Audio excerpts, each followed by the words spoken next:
A'udzubillahiminasyaitonirrajim. Bismillahirrahmanirrahim.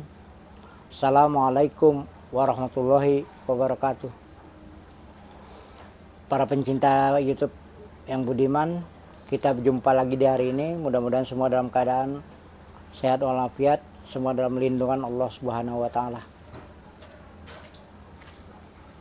Melihat kondisi pergaulan remaja-remaja kita, adik-adik remaja kita saat ini, memang saya agak gamang, mungkin sebagai orang tua agak gamang. Kadang-kadang saya berpikir betapa indahnya cara orang-orang tua kita dulu mendidik.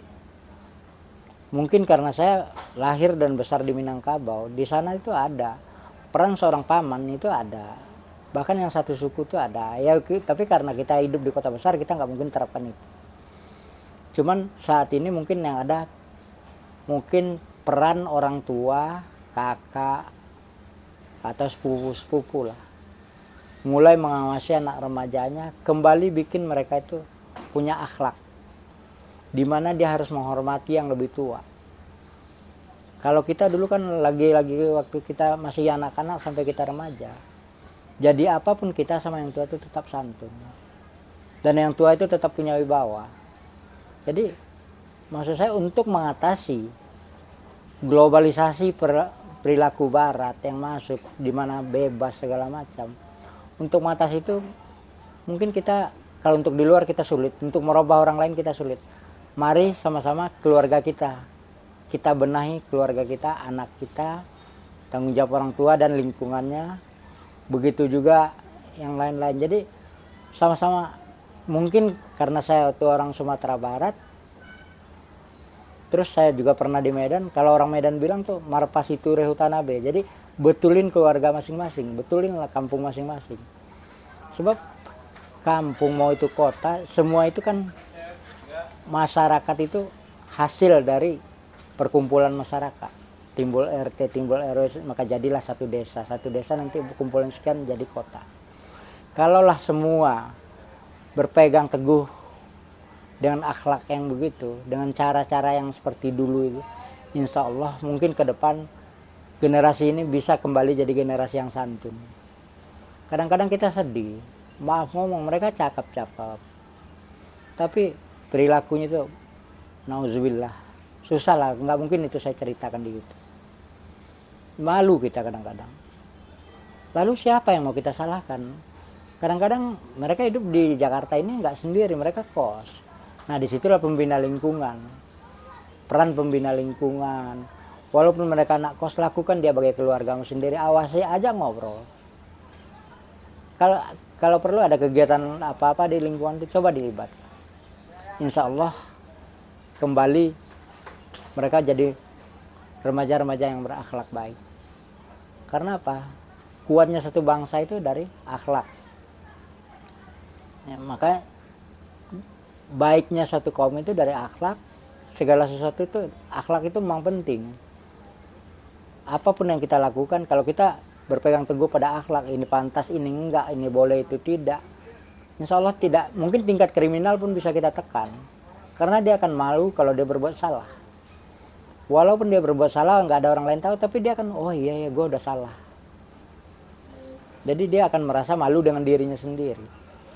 Nah, kuncinya kalau udah malu, yang kita garis bawahi, semua kejahatan, semua bentuk kecurangan tidak akan terjadi kalau seseorang itu merasa malu. Dia akan malu dia berbohong, dia akan malu dia korupsi segala macam, itu nggak akan terjadi karena dia merasa punya malu. Dia akan malu dengan dirinya sendiri. Jadi itulah yang saya pikirkan kadang-kadang sambil pikir. Jadi yang terbayang sama saya itu, kita kembali ke akhlak. Mungkin kembali kita ke masa lalu. Dalam teknologi boleh kita menatap ke depan, tapi dalam pendidikan, dalam pembinaan akhlak, lebih baik kita back to basic, kembali ke dasar. Kenapa orang tua dulu bisa mendidik anaknya dengan santun? Kenapa orang tua dulu nggak mesti teriak tapi anaknya udah dengar? Dibilang sekali ingat selamanya. Itu yang perlu mulai kita tanamkan. Apalagi untuk generasi muda, katakanlah calon-calon pengantin baru.